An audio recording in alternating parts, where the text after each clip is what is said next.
In this our time, God has ordained Pastor Chidi Chimezie of Life Assurance Assembly with the message of divine insurance. Get informed, get equipped, be a part of this great message ministering Pastor Chidi Chimezie.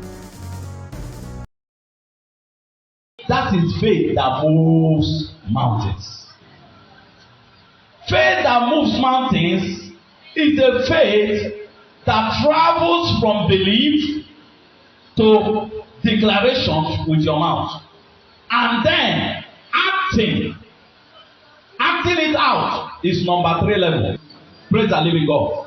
Now tell anybody after the prayer and anointing, tell them that you are healed. Keep talking what God has said. Am I talking to somebody? Keep saying what God has said. It is what God has said that will come to be. When Shadrach, Meshach, and Abednego said, Nebuchadnezzar, O king, live forever, we are not careful to answer you in this matter, you will know that faith was talking. They believe in God, that God will say. They say, O king, let it be known to you that will not bow to your God. The king said, and I will throw you the. He said, our God, whom we serve, will deliver us from your hand, O king. That's declaration. That's what? They are talking their faith, and the faith is gathering momentum. They now look at them and say, will you not bow? Increase the fire 7 times. The boys were there acting. The action has come to be now. You know, they believe in their heart. They have told the king, we are not careful. They are declaring their faith. So the faith is about to be given virtue.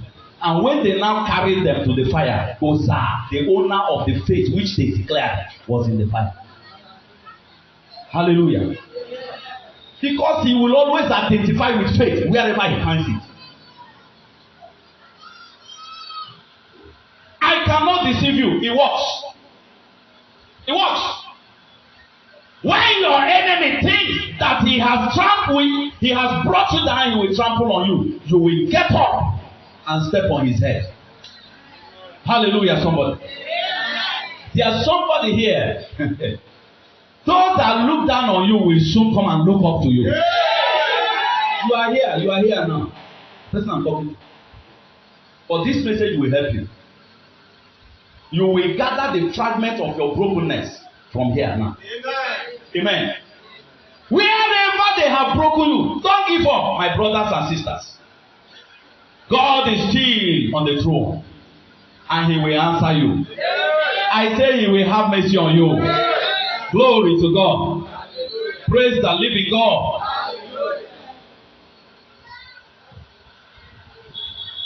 So when Caleb and Joshua declared, the people are bread, they are nothing.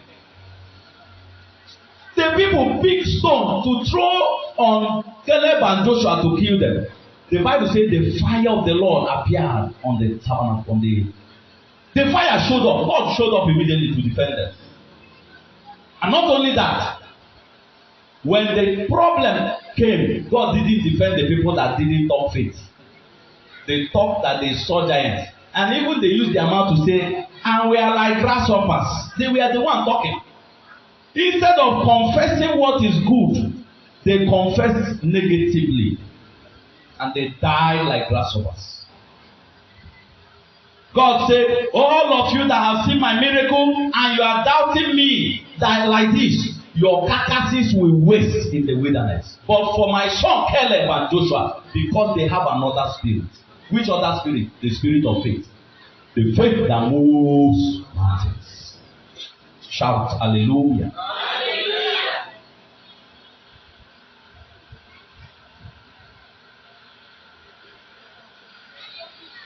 So, I'm trying to summarize my message. This is the supernatural harvest mood. And God wants everyone hearing my voice to harvest abundant harvest. God wants to give you bumper harvest this month. It will be heavy. It will be heavy. I say it will be heavy. You will see it. Please, when it comes, remember me. Amen. Remember, not the one will come, only you will be eating it. You know, we usually forget some of these things. When the man of God has declared on you and the thing is working, what you will do is when it happens, you will remember the man that God used to declare it, because declaration is powerful. Amen. Especially the word of God. The word of God is quick and powerful, sharper than two-edged sword, piercing even to the dividing asunder of soul and spirit, and of joint and marrow, and is the discerner of the thought and intent of the heart. As I'm talking now, some of you are checking. Is it true? I don't know anybody. You don't need to know anybody. You know God. It's enough. It is God that will connect you to somebody. How it will happen, forget about it. Just believe it and declare with your mouth. Then ask. When they ask you, behave as if you have gotten it. Now, Hebrews chapter 11 verse 6, what did he say? But without faith it is impossible to please him. For whosoever cometh to God must believe that he is, and that is a rewarder of them that diligently seek him. If you are coming to God, you have not seen God, but believe that he is. In chapter 1, in verse 1, what did the Bible say? The Bible says, faith is the substance of things hoped for, evidence of things not seen. Something you have not seen, you are now making it evident. By your action, you are making it evident. You are acting as if you have seen it. That's what God expects us to do. Listen, in Christianity, believing is seeing. But in the world, seeing is what? Believing. If you come to Christ and you are still doing seeing is believing, you are a faithless person. And the Bible says, let not that man think he will receive anything of the Lord. For a double-minded man is unstable in all his ways. James chapter 1, from verse 5 to 8. You read it, you see there. Anyone lack wisdom, let him ask of God that giveth to all men, and that upbraideth not. And it shall be given unto him. But let him ask in faith, not in wavering. Will you ask of God? No. God cannot reduce himself to be lying to you. God is too big to lie to man. Who is man? If God tells you, you are him. Rejoice, jump up and rejoice. But sometimes we don't believe God. What we believe is the report of the doctor. Doctor is a human being. He saw something. Yes. What he said to him is true. But you can reject it from him. And as you are leaving the hospital, you leave it from him on the bed there. And go your way. Be a rugged man of faith. This time around is faith people that will survive this wickedness that we are seeing in the world today. Coronavirus and all the like. People are rushing now to go and take vaccine. It's not in taking vaccine. Jesus is my vaccine. Amen. And I have already taken him. Praise the Lord. And mountains are standing between us and our harvest. Yes. Just like the illustration I gave you, that somebody may plant and another man will come and chase him away with maybe gun or machete or whatever, and say, the day I see your leg here, I'll cut off your head. He will run for his life. Now that thing is happening in the spirit realm. Some forces from our Father's house have vowed never to allow us to smile. But listen, they are mountains. They are classified under mountains. And the Bible says, if you shall say to these mountains, be thou removed, be thou cast into the sea, it shall be so. What you have said will be so. That's what God said. Praise the living God.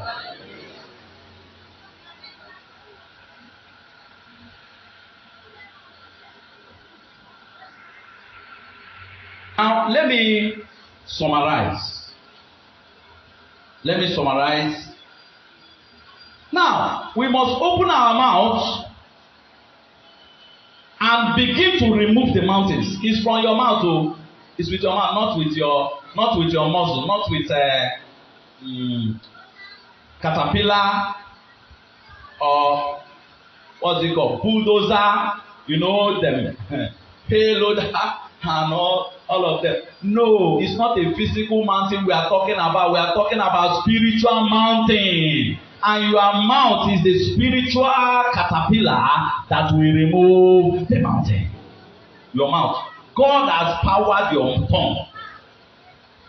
There is power in this pond. A woman heard about removing mountain just as I'm preaching, and there was a little hill that she met in that place. It has been from ancient time. Little hill. The woman practically believed that message and went to the hill at backyard and said, "You little hill, remove, get out, get out. You must go." After commanding the hill, she will go back. Every day she will go there and speak to the hill. Praise the Lord. It didn't take long. They said they want to construct a new road and that the road will pass there. Mountain that has been. But the woman's tongue brought about construction of road and the thing was removed. That your mountain will move. I don't say whether they like it or not. Whether they like it or not, they have to move. They don't have a choice. Praise the Lord. They don't have a choice. It has overstayed its welcome. Now in Exodus chapter 5, verse 1 and 2, Pharaoh was standing against the freedom of Israelites. Pharaoh was standing against the freedom of Israelites. But God, who removes mountain, uprooted him. Amen. Uprooted him with his men. God removed him from the way and set his people free. How can you explain that? Every Pharaoh in your life shall be uprooted. I don't care who they are. I don't care what they are. They can be spiritual. They can be physical. It's not my business. All I know is that the word I release will work. Pharaoh, let my people go. If you refuse to let them go, you will suffer. Amen. That's what Moses was telling Pharaoh. And a time came when he pursued them to the Red Sea. And the Bible said they chased them into the Red Sea. And the Lord spoke to Moses and said, "Come, stretch forth your rod and close the sea." Close the sea where they are. And Moses stretched forth his rod, the sea covered them. And all of them perished. Praise the Lord. But the place where Israelites were, the sea did not cover. They continued their journey. One with God is with majority. Hallelujah. Hallelujah. Let me quickly say this before I close. What you must know about mountains. Please listen. The things that you must know about mountains. Number one. You must know that mountains are usually very heavy.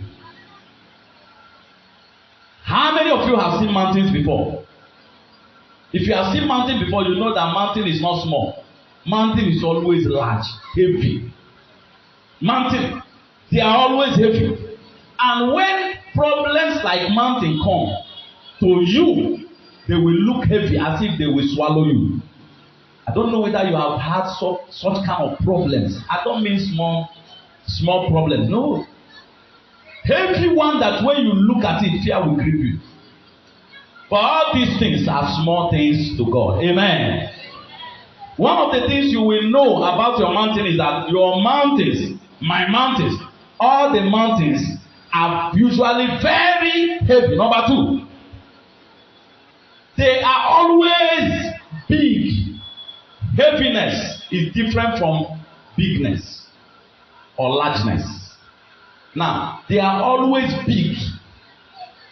I said they are heavy. Heavy is something you cannot lift anyhow. Weighty. Then number two, they are always big and large in size. Number three, they are always deeply rooted. Mountains are rooted inside the ground. If you see mountain up, don't think it's just up. When you dig, you will still see the rock going inside. Praise the Lord. That's how mountains are when they come spiritually. they carry the same disposition. Praise the Lord.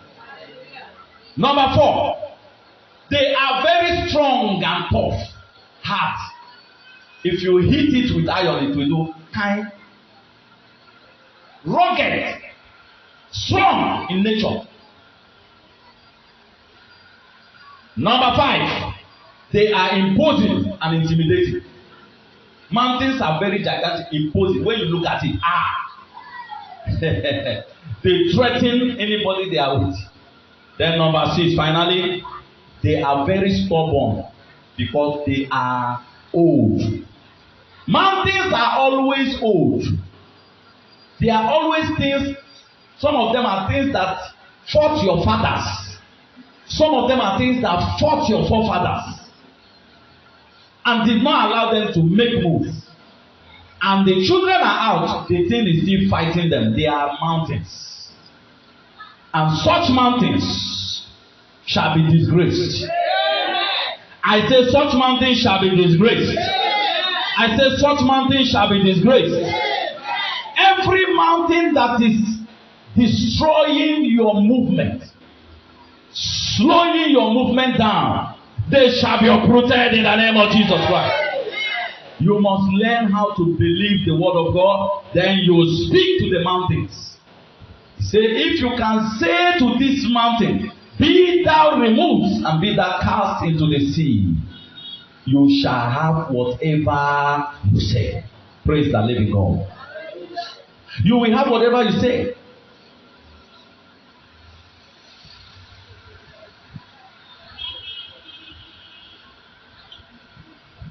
In Acts chapter 11, verse 22, and Jesus answering said unto them, have faith in God. For verily I say unto you, that whosoever shall say unto this mountain, be thou removed and be thou cast into the sea, and shall not doubt in his heart, but shall believe that those things which he said shall come to pass, he shall have whatsoever he says. Praise the Lord. Therefore I say unto you, whatsoever you desire when you pray, believe that you will receive them, and you shall have them. Praise the Lord. Now listen, he said, whosoever shall say to this mountain, he didn't say shall look at the mountain and keep quiet. So if God did not know that saying something is important, will he ask you to say, don't commonize this thing? You say, is it not this my mouth? Some of us don't even trust our mouth again. We don't have faith in our tongue. God said the power of life and death is in the tongue. And where is the tongue? Your mouth. And that your mouth, you don't trust it. You don't have faith in it. And it's wrong. From now, begin to respect what you say from your mouth.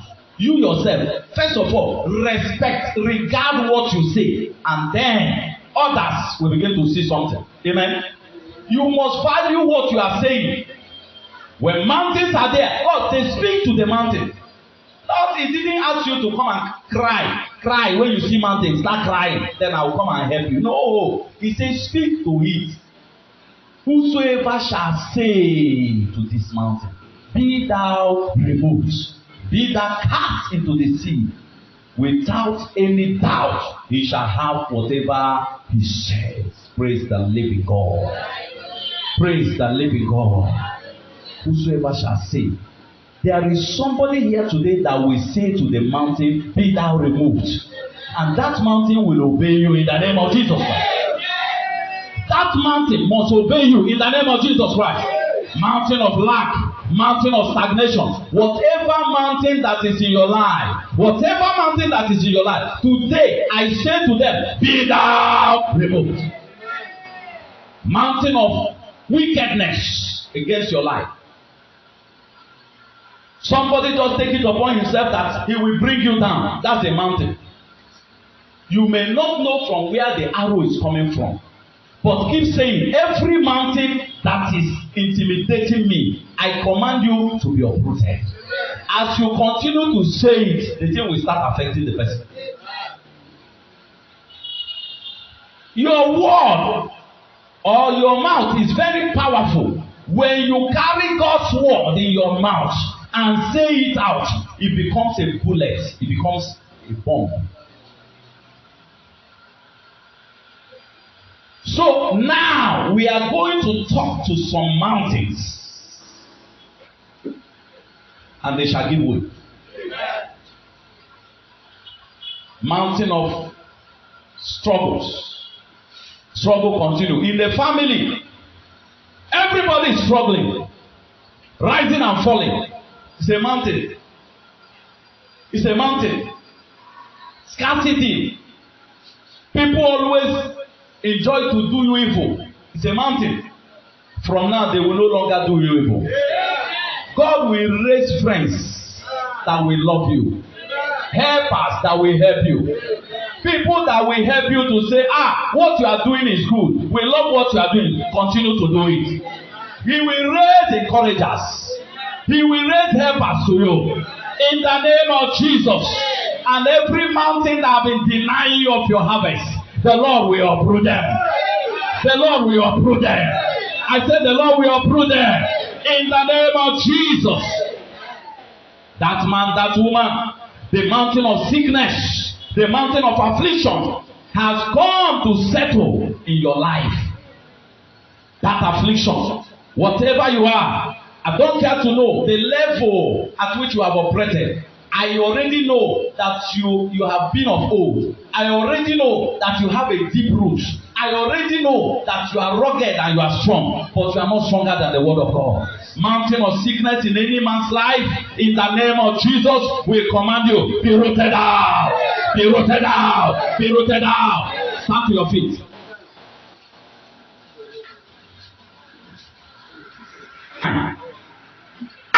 Of miracle.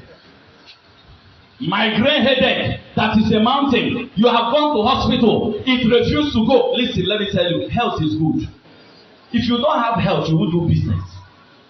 Sick people don't go to do business. Sometimes, if you are sick, ordinary malaria and typhoid, do you know what it can do to you?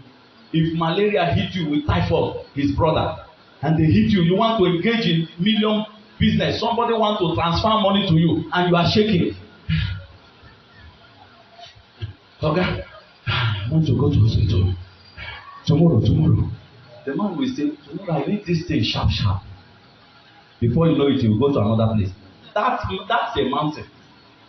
And until you address it, it will continue to be there looking at you. Who will address it? You.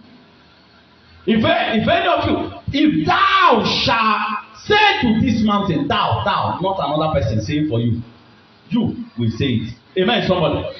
Are you ready to say something? To the mountains that have been destroying your life, enough is enough. Open your mouth now and begin to address those mountains. Whatever you think that is a mountain in your life, address it now. Begin to say, you mountain, call the name of the problem. Call the name and talk.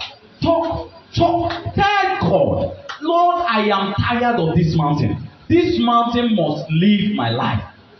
This mountain must get away from me. Hallelujah, somebody. Amen. Hallelujah, somebody. Amen. Now lift up your voice and say, Father, as I open up my mouth, let your word oppress heavily, removing my mountains as I mention them in the name of Jesus.